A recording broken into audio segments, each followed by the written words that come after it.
A crisp $100 bill is sitting on a sidewalk in downtown Chicago. You spot it. Your heart rate spikes. It's a free lunch, a small victory in a world that usually takes. 5 minutes later, that same bill slips through your fingers and vanishes into a storm drain. Mathematically, you're back at zero. Net change? Nothing. But psychologically, your entire afternoon is poisoned. You feel cheated, angry, and obsessive.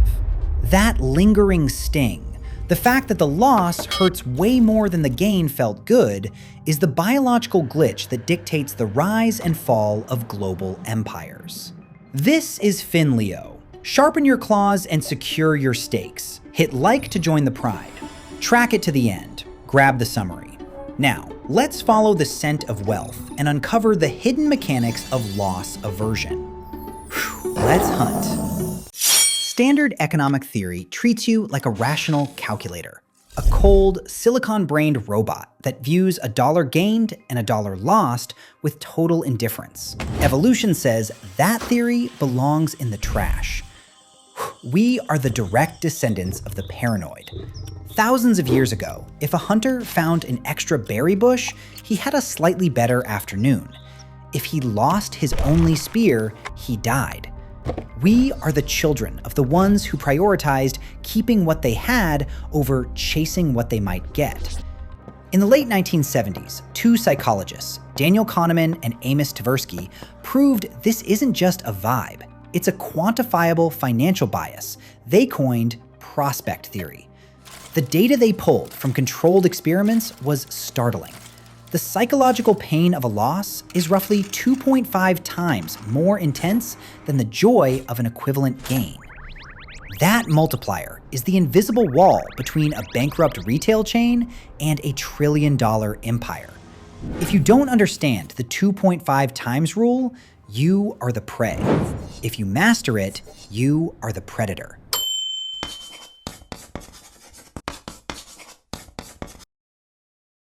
A high-end furniture showroom manager is staring at a logistical nightmare. Shipping costs are hemorrhaging his margins. He decides to stop eating the delivery fee and adds a modest $20 shipping charge to every order. On a $2,500 Italian leather sofa, $20 is a rounding error, less than 1%. Yet the moment that fee appears on the invoice, conversion rates crater by 40%. Customers who are ready to drop thousands suddenly walk out the door. The catch is, they aren't reacting to the $20. They are reacting to the penalty. In their minds, they are losing money they previously possessed. To fix this, you don't lower the price, you change the perspective. You bake that $20 into the base price of the sofa, and then offer a self-pickup discount of $20.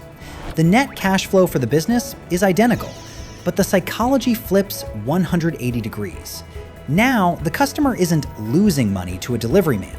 They are earning a reward for their own effort. Human beings don't react to objective reality. They react to how that reality is framed. Look back at the mid-1990s. US Treasury yields were hovering around 7.5% to 8%. The smartest brokers on Wall Street didn't talk about losing 1% in fees. They talked about securing a 6.5% net yield. One sounds like a heist. The other sounds like a fortress.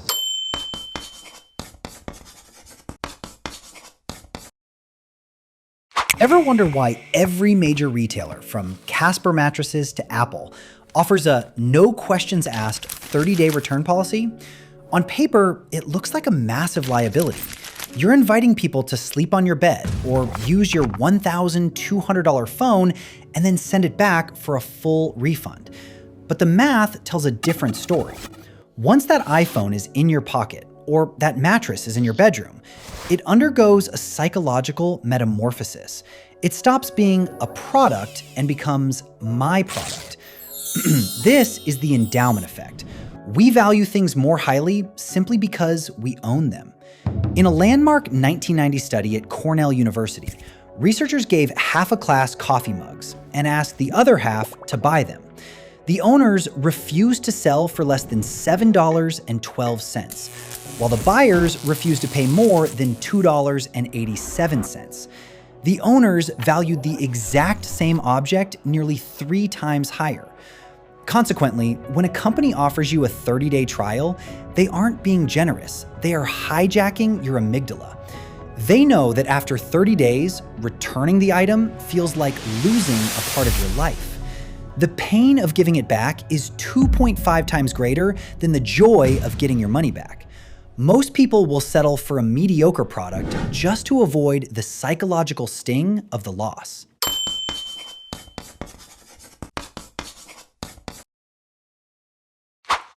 Think about the biggest purchase most people make besides a home, the automobile. You're at a dealership looking at a $45,000 SUV. The salesman has 2 ways to close the deal. He can give you a $1,500 cash discount, or he can give you a $1,500 trade-in value for your old beat-up sedan that's actually only worth $300. Most people choose the trade-in every single time. Why? Because getting rid of the old car for what it's actually worth feels like a loss. By labeling the $1,500 as a trade-in value, the salesman convinces your brain that you aren't losing your asset, you're exchanging it for an inflated value. You feel like you outsmarted the house. The plot thickens when you look at the 2009 Cash for Clunkers program in the US. The government offered up to $4,500 for old, fuel-inefficient cars. It wasn't just an economic stimulus, it was a masterclass in loss aversion.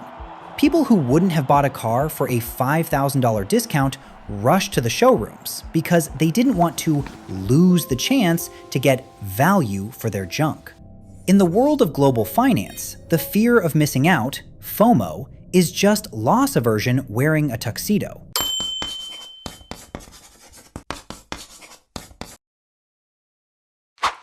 The one pattern found in every failed investment portfolio is the inability to cut a loss. Retail investors hold on to a tanking stock, praying it returns to their break-even price, because selling means admitting the loss is real. They would rather risk a 60% total wipeout than accept a 10% sting today. They are paralyzed by that 2.5 times pain multiplier. The secret of the elite is to flip the script. Stop looking at what you are giving up and start looking at what you are securing. Whether you're running a furniture empire or managing a hedge fund, your job is to remove the loss from the equation. Frame your costs as investments and your choices as gains. If you can manage the biological pain of others, you don't just survive the market, you own it. Loss aversion is running your portfolio. The framing flip. Reframe costs as gains. Change labels, change behavior. The 30-day hijack. Ownership makes returning feel like losing. The trade-in illusion. Exchange beats discount, always. The elite move. Cut losses early, secure gains before pain compounds. You now have the lens to see why people make irrational choices with their money. Don't be the zebra wondering why the grass is disappearing. Be the lion who knows exactly where the next meal is coming from. Use this, apply it, grow your empire. Master the hunt. Subscribe. I am FinLeo. Stay hungry, stay sharp. I'll see you at the next hunting ground.